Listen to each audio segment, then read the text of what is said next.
she thought was named Liliana, standing next to another young woman she couldn't remember the name of. Then, beyond them, Charlie recognized a young woman who worked in housekeeping, Carmen. Charlie's good friend Valentina Lopez, head of housekeeping at the resort, had pointed Carmen out to Charlie as having potential for management. Valentina had specifically said Carmen was going places if she kept up with her resort work. Carmen, clearly uncomfortable with how the conversation was going, shifted to the side and made her way toward the refreshments table. It was obvious to Charlie that the conversation with Miguel was going in circles, so she shifted to follow the young woman. "It's Carmen, isn't it?" "Oh, hola, Senora Charlie." Carmen looked up and offered a soft smile.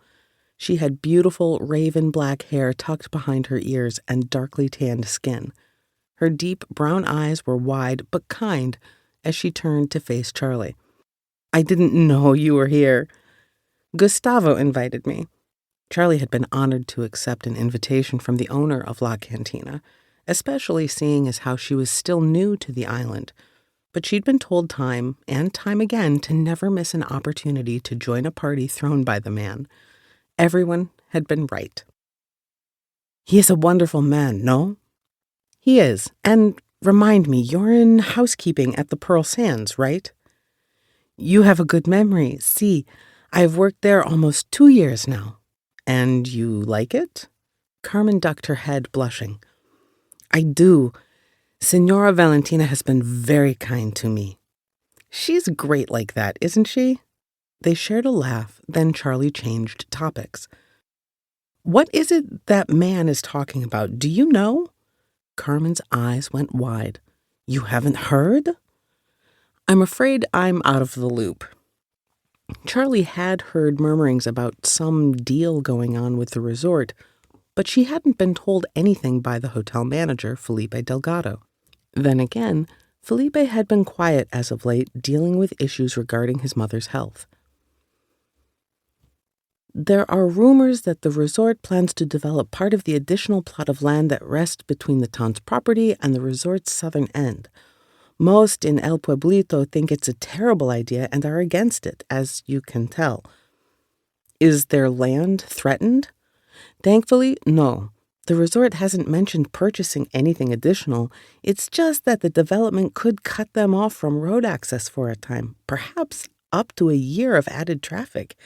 And then the fact that more guests mean less space for us all." "I see." Charlie could see several issues with the plan, especially for those at the southern end of the island.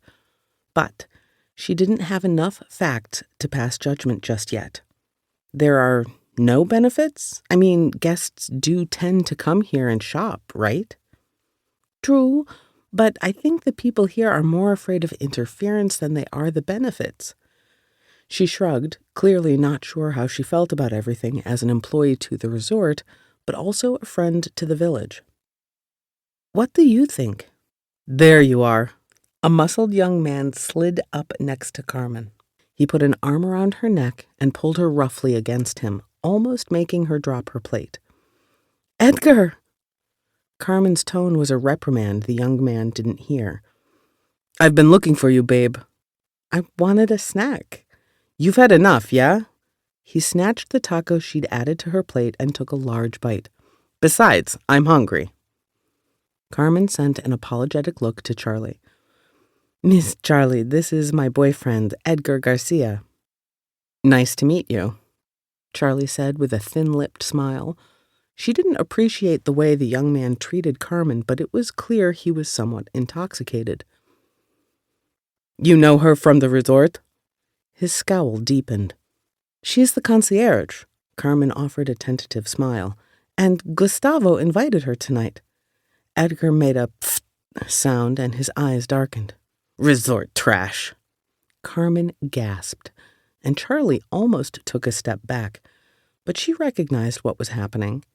The man was inebriated and clearly took issue with the resort's presence on the Tide Island. She was going to say something in hopes of smoothing things over when she felt a warm hand alight on the small of her back. Evening. Nelson Hall, well-known potter and resident of the small village.